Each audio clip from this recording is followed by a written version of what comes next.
মূলগুলি সমান্তর প্রগমন শ্রেণীভুক্ত হলে নিচের সমীকরণগুলি সমাধান করুন। 32x³ - 48x² + 22x - 3 = 0। ওকে, আচ্ছা দেখো তো যে মূলগুলি সমান্তর প্রগমন শ্রেণীভুক্ত। তো সমান্তর প্রগমন হলে তুমি বলো তো দেখি যে তিনটা মূল আমরা কি কি ধরি, বলো। সমান্তর প্রগমন হলে তিনটা মূল কি কি ধরি আমরা? কে বলতে পারবা? বলো দেখি, মনা বলো। a - d, a R a + d, এই তিনটা মূল আমরা ধরে নিই, ঠিক আছে? পরে আমরা ওই তিনটা মূলের মান বের করি, ঠিক আছে? ওকে, দেখেন তাহলে প্রথমে লিখবো, দেওয়া আছে লিখবো, আপনারাও লিখেন আমার সাথে।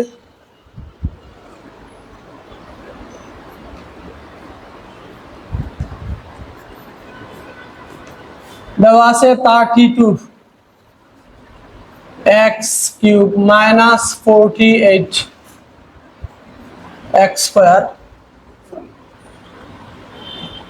plus 22x minus 3 is equal to 0। জি না, মাইশা তো গেছি কি একটু আগে, খালি পড়ে গেছে।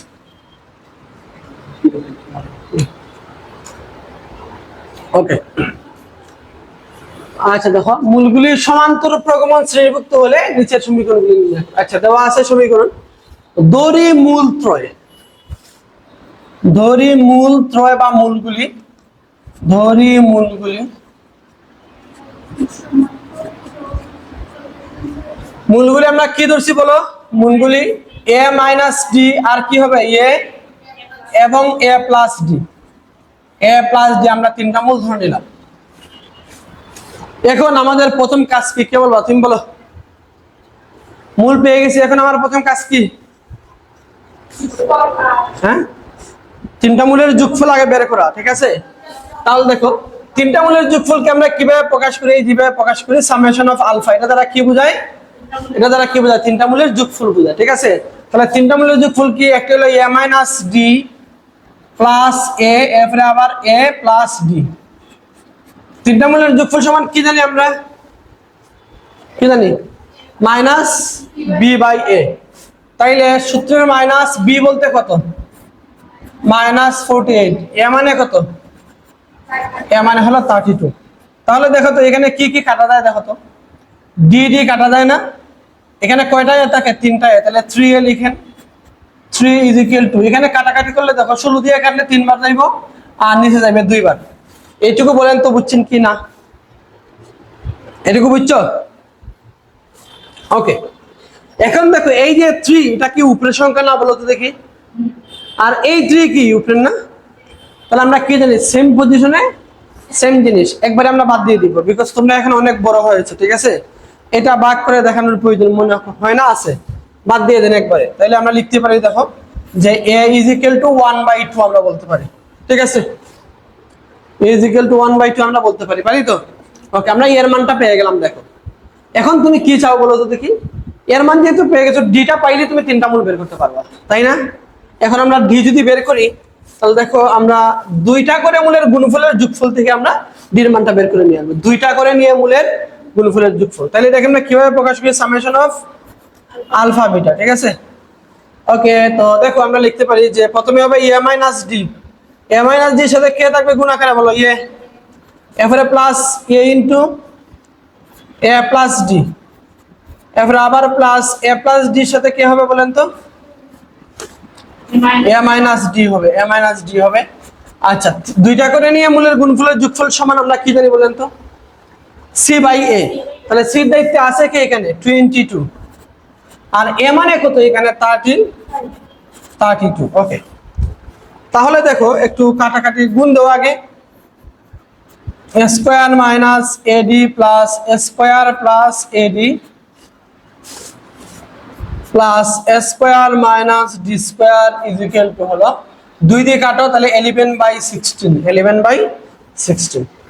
ওকে, দেখো এখানে প্লাস এডি আর মাইনাস এডি কে ক্যান্সেল আউট করে ফেলো, plus AD minus AD cancel out করে দিলাম। তাহলে এখানে কে থাকলো বলো তো? কয়টা স্কয়ার দেখো তো? একটা, দুইটা, তিনটা, তাহলে 3a² minus D square is equal two 11/16। ওকে, এবার কে বলবা? দি না বলো না, দি না বলো না, কে বলবা? তুইও না, তোমার নাম আমার মনে হইব, তারিন বলো। ঠিক আছে না, তারিন না? ওকে, আমি কয়জনের নাম মনে রাখবো, কিছুটা ফেস লাগতেই পারে সবাই। ঠিক আছে, রাখতে হবে, কিচ্ছু নেই, বলেন। ওকে, বলেন। এটা দেখার পরে আপনার কি করতে ইচ্ছে করে বলেন। Thank you, thank you. এর জায়গায় আমরা এর মানটা বসাই দেবো, ঠিক আছে? ওকে, তো এর জায়গায় যদি এর মানটা বসাই, আমরা দেখো 3 এর জায়গায় রাখো। এর মান কত বলো তো দেখি? 1/2 না? 1/2, তার উপরে স্কোয়ার, আর এই পার্টটুকু পক্ষান্তর করে নিয়ে আসো। তাহলে 11/16, এটাকে পক্ষান্তর করে তো ডি স্কোয়ার। ওকে, এটুকু কি বুঝছেন? আচ্ছা, তাহলে দেখো যে ডি স্কোয়ারকে ডি স্কোয়ারের মতো করে রাখো। এখান থেকে আমরা কি পাচ্ছি বলো তো দেখি? 3/4 না? কি পাচ্ছি? 3/4, 3/4 পাচ্ছি। আর মাইনাস হলো 11/16। এর লসাগু কি হবে বলো? 16 না লসাগু? 4 যাবে কয়বার? 4 বার। 3 × 12 মাইনাস 11, তাহলে কত পাইলাম? 1/16। কি পাইছি বলেন তো? 1/16। এটা কার মান পাইছি বলেন তো? তাহলে ডি স্কোয়ারের মান কি হবে, কে বলবা? ডি স্কোয়ারের মান যদি 1/16, শুধু ডির মান প্লাস মাইনাস 1/4 হবে, তাই তো? Plus minus 1/4। তাহলে দেখো তুমি কি কি জানতা না বলো তো দেখি? ইয়ার ডির মান তুমি জানতা না, এখন পেয়ে গেছো না? পাইছো? এর মান কত পাইছো? আর ডির মান কত পাইছো? তাহলে তাহলে এবার লেখো A is equal to half আর ডি ইজ ইকুয়াল টু 1/4 হলে, 4 হলে মূলগুলি, 4 হলে মূলগুলি লিখো। মূলগুলি কি কি পাও দেখো তো? পারবা না বের করতে? পারবা বের করতে? এই যে এখানে শুধু বসাই দাও, এখানে শুধু বসে মূলগুলা বের করে ফেলো। মানে এর মান হাফ, ডির মান 1/4 নিয়ে যে মূলগুলো পাবা, আবার এর মান হাফ, ডির মান মাইনাস 1/4 নিলে একই মূল পাবা, বিপরীত ক্রমে। ও সংখ্যাগুলো আবার বের হয়ে আসবে একই, বুঝছেন?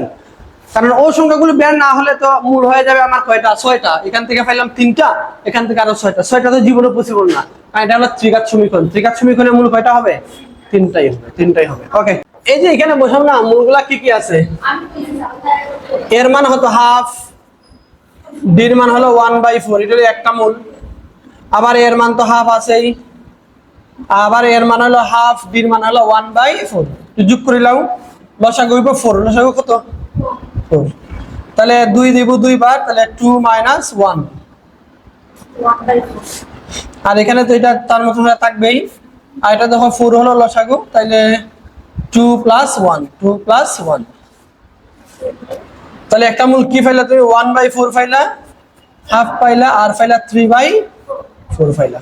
কারণ আবার যদি তুমি -1/4 নেও, ওই একই মূল পাইবে, আবার ঘুরিয়ে ফিরা একই মূল পাইবে আবার।